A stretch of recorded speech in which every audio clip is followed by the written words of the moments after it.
prophet Isaiah, chapter 62, verses 1 through 5. Listen now for the word of the Lord. For Zion's sake, I will not keep silent, and for Jerusalem's sake, I will not rest, until her vindication shines out like the dawn, and her salvation like a burning torch. The nations shall see your vindication, and all the kings your glory, and you shall be called by a new name that the mouth of the Lord will give. You shall be a crown of beauty in the hand of the Lord, and a royal diadem in the hand of your God. You shall no more be termed forsaken, and your land shall no more be termed desolate, but you shall be called, my delight is in her, and your land married. For the Lord delights in you, and your land shall be married. For as a young man marries a young woman, so shall your builder marry you. And as the bridegroom rejoices over the bride, so shall your God rejoice over you. This is the word of the Lord. Thanks.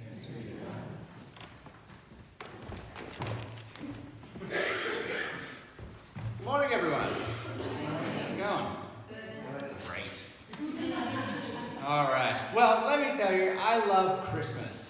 And I know it's in the past, but I still love it. And I feel like it doesn't get enough press. Christmas gets a lot of press, I understand that. But theologically, I feel like it doesn't get enough press. Easter gets a lot of press, theologically. And fair enough, resurrection is a big deal. I get that. Like, Easter should get all the press it gets. But Christmas is my favorite. Like, that's the big hitter that I feel like I'm on about. Because it's such a rich source of hope to know that God was born, right? Like, unfortunately, Sawyer's not here, but Sawyer Vanetta, like, God was born a baby who has, like, poo explosions. And, like, sometimes just eat. Why won't you eat? And why won't you go to sleep? And I have to carry you all night to comfort you. Like, God was born. And that tells us something about God, right? The God that we confess as being the source of all that is and the ground of all being became a human. That speaks pretty highly of being a human, right? That God wasn't ashamed to be one of us. So I love Christmas. God was born as a human. Jesus is a child who was completely vulnerable to the actions of the people in whose care he was entrusted. The incarnation of Jesus tells us a lot about God. The incarnation is God explaining himself. Theologically, the fundamental message of the incarnation is the name that the angel tells to Joseph, Emmanuel, God with us. And as Jess mentioned in the intro this morning, this time after Christmas we're doing a little series on incarnation, so what? God's with us, so what? So this week and last week, we're looking at this question by drawing on the lectionary text from the Old Testament book from Isaiah. And we've heard some very beautiful words. But as I was thinking about this, I was thinking it'd be helpful to kind of get a big picture of what Isaiah is on about. So here's a quick look at some study notes. So Isaiah is a very big book. There are 66 chapters. That's big. It was written by a community of people over maybe like 200 years, and it kind of is split into three sections, and I'll talk about those three sections in just a minute. So it's prophecy, which doesn't mean it's fortune telling. It's more like being able to read the play, being able to see what's happening and going, you know what's really going on? And drawing people's attention to what's really going on. That's the function of prophecy. So I was trying to think about who is doing modern prophecy, who's able to draw the public's attention to a realer way of being. And I was thinking about John Lennon's Imagine and just what impact that poetry had on the people. And not everyone agrees with it. Did a little Instagram poll, not everyone agreed with me that John Lennon was a prophet, but I stand by it. They're entitled to their wrong opinion. It's fine. But the impact of his poetry on the public consciousness is a similar thing to what the prophets were doing. They're drawing people's attention to a realer reality. Dr. King and all the work of people working for equality, this is work that's still going on, is the work of the prophet. That's the kind of stuff that prophecy is in the Bible. And as I said, the prophecy of Isaiah itself is split into 3 sections. So the first section, first Isaiah, was written from within Jerusalem before the Babylonian invasion, and the prophet was going, guys, things are gonna get real bad. And lo and behold, that's what happened. Babylonians come in, decimate the city, exile Israelites. And that's probably why the Isaiah tradition was kept, because I'm sure prophets are a dime a dozen, and it's only the ones that call it right that get remembered. That's kind of a test, right? So after the exile, the Isaiah school of prophecy, the way of seeing the world in this particular way, was kept up, and people learned how to see the world like that, and they kept writing in that tradition. So that led to second Isaiah. So all of this is contained within the book itself. If you just read Isaiah, they're not like split into 1, 2, 3, but you can kind of see the different traditions all jammed together. So second Isaiah was written while they're in exile, and things are bad. You know, this is where last week's text came from. And as we remember, the prophet is not standing up on the rock going, oh, everything's awful and it's all going to be really bad. That's not what last week's text was. Last week's text was the prophet coming down from the rock, putting the stick on the ground and sitting with the people as they're sitting by the rivers of Babylon and weeping and saying, God's saying this to you. Things around you are bad. Don't fear. When you walk through the fire, I'll be there. When, not if, when you pass through the waters, I will be there. You are known, you are loved. Do not fear, I've redeemed you. You are mine. Last week's text was God continuing to woo God's people and sparking their imaginations for the possibilities of the future. Reminding them that even in their exile, they're not alone. God is with them, God will restore them, and rescue is coming. So that leads us to this week's text from 3rd Isaiah. So what's happened now is, from Babylon, Persian King Cyrus has stormed through, ransacked Babylon, won that battle, and then after 70 years of living in exile, the Israelites, the remnant of Israel, have been released. And Cyrus has said, you're free to go home, back to Jerusalem. Can you imagine what that must have been like for them? After 70 years, we just get to go home now? Like, imagine the anticipation of finally reaching the place they've been longing for and dreaming about and weeping over all throughout their captivity.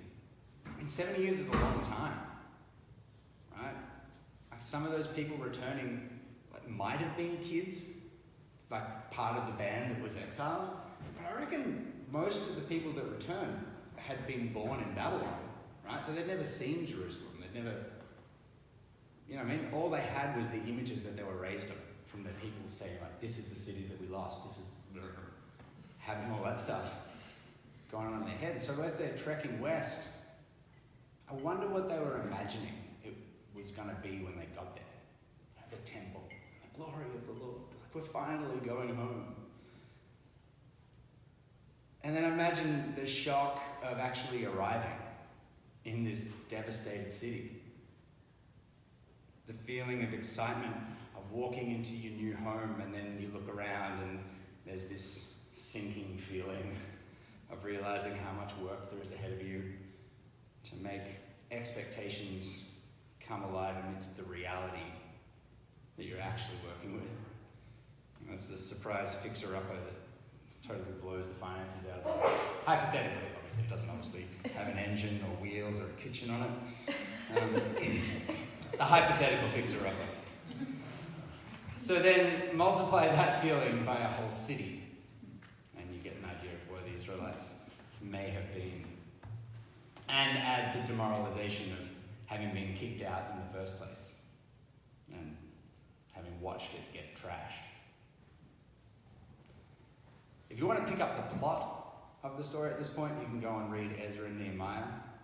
That's kind of telling the rest of that story. But we're not going to go on with the story today. We're just going to focus on this moment of expectation and disappointment. The demoralization of living in a reality that doesn't match our expectation. Because that's where the prophet is speaking this week.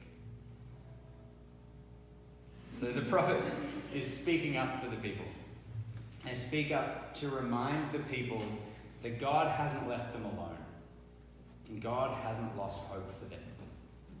The same God that we heard last week tell the people in captivity that they are remembered and cared for is now painted as an excited groom on his wedding day, pumped to see his bride enter the room as they begin the celebration. So now before we get into this, I want to lay out what I'm not about to do. And so I don't want to get distracted by patriarchal models of marriage, right? I don't want to talk about whether this is us getting married to God in some sort of ownership sense. I don't want to get bogged down in that. This is not a Jesus is my boyfriend sermon.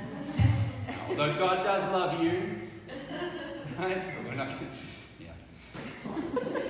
I also don't want to get caught up in the gender dynamics of this text. God's called a groom here, but these metaphors are never meant to be, limiting to all the things that God can be. God can be a chicken if it works for the metaphor. Which Jesus does in Luke. Hey. Jesus goes, Jerusalem, Jerusalem, you who kill the prophets and stone those who sent you, how often I have longed to gather your children together as a hen gathers her chicks under her wing. So, God can be a chicken if it works for the understanding of the story. So, it doesn't particularly matter that God is a groom and there's a bride. What matters to us in understanding this story today is that sometimes two people see each other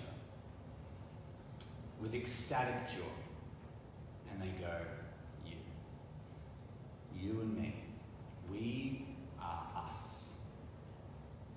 And we're going to do this thing together. And today's a good day, and I just love that I'm here with you. And I know things after today are going to be rocky sometimes. Things leading up to today were rocky. But overall, it's net positive, right? And we're not so blinded by love and hubris that we don't have a sober understanding that after the wedding, the relationship continues, right? The wedding day doesn't work miraculous changes in the foundations. I've just been married for 11 years 2 weeks ago, so let me tell you that this is true. The wedding day doesn't work miraculous changes in the foundations, but it's good. The relationship is good. And even with all of that stuff, I'm just stoked to be yours. Let's remember that this relationship is one that's worth celebrating. And the prophet is saying that to the people. God is rejoicing over you. In this image, the groom is stoked to be yours and for you to be his. God knows that there's baggage that needs to be worked out. God knows that the future involves a whole lot of work. But none of that stops God from looking at these people in the eyes and saying, you and me, we are us. I am with you. God's made a covenant of steadfast love with the people. And we, of course, can hold on to this too, right? God has come. God has been born. God has lived. God has put himself at our mercy. God has suffered death. God has been raised. And God has made their home in us and in our midst. God is with us. And when God is with us, God is glad to be with us.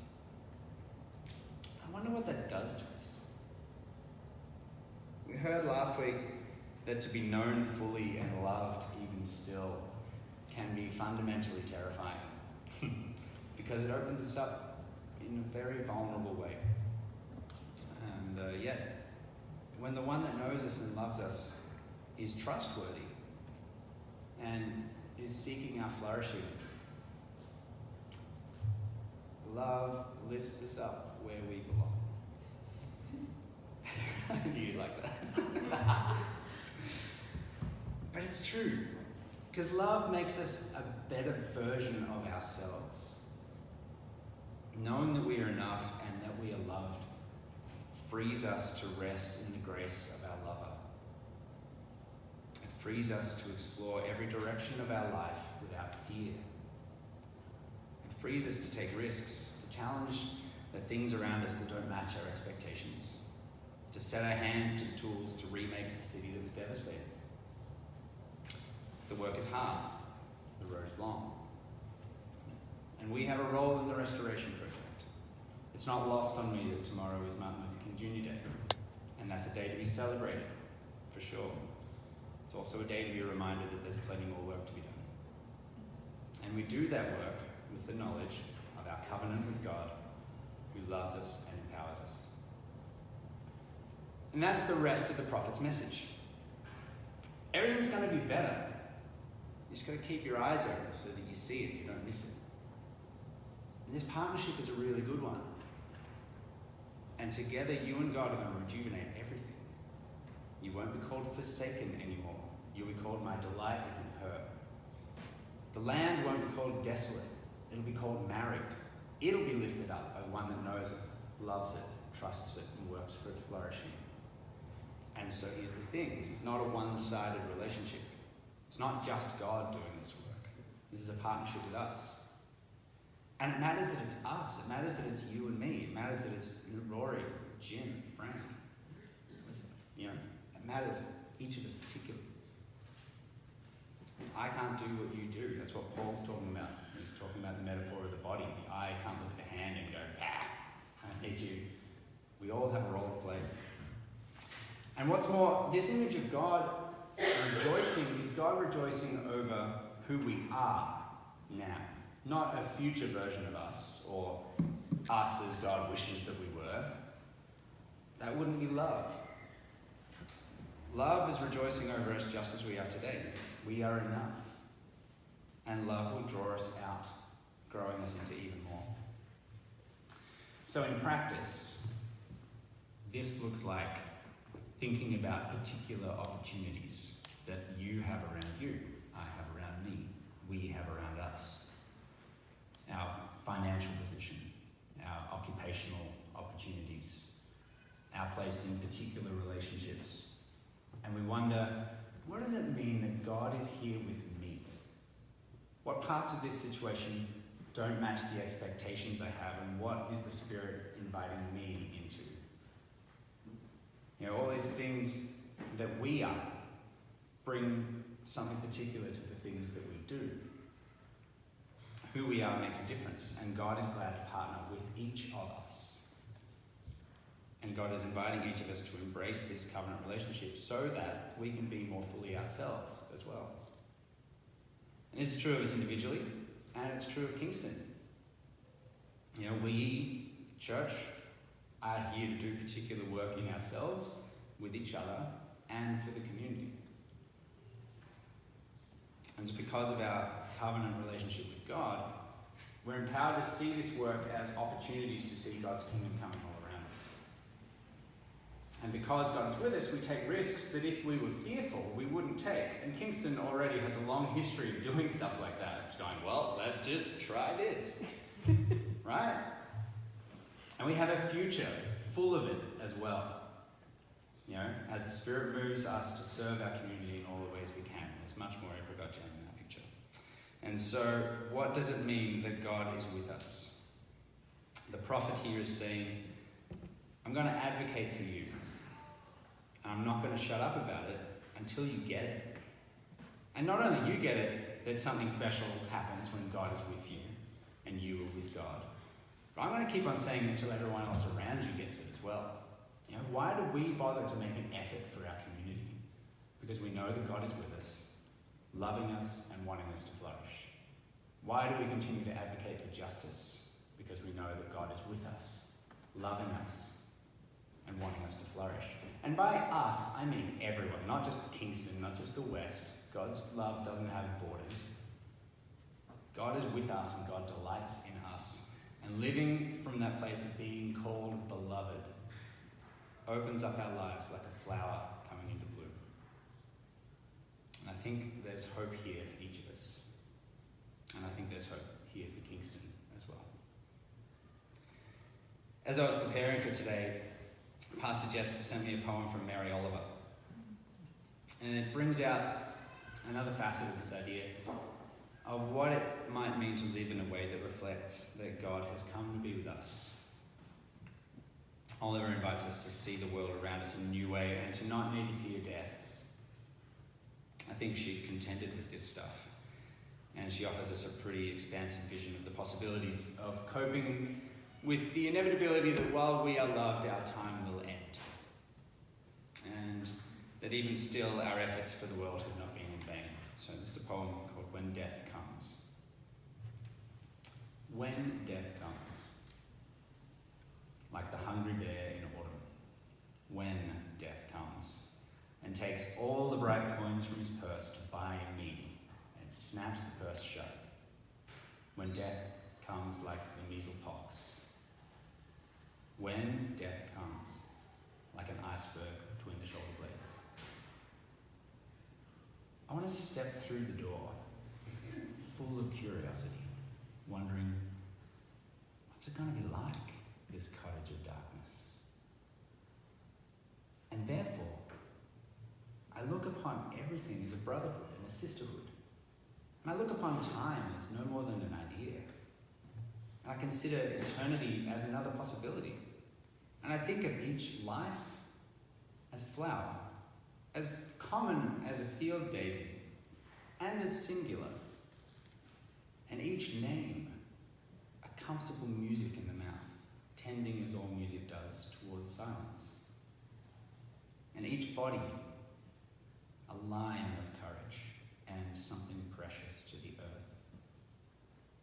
When it's over, I want to say, all my life I was a bride, married to amazement. I was the bridegroom, taking the world into my arms. When it's over, I don't want to wonder if I've made something of my life, something particular and real. I don't want to find myself sighing, frightened, full of argument.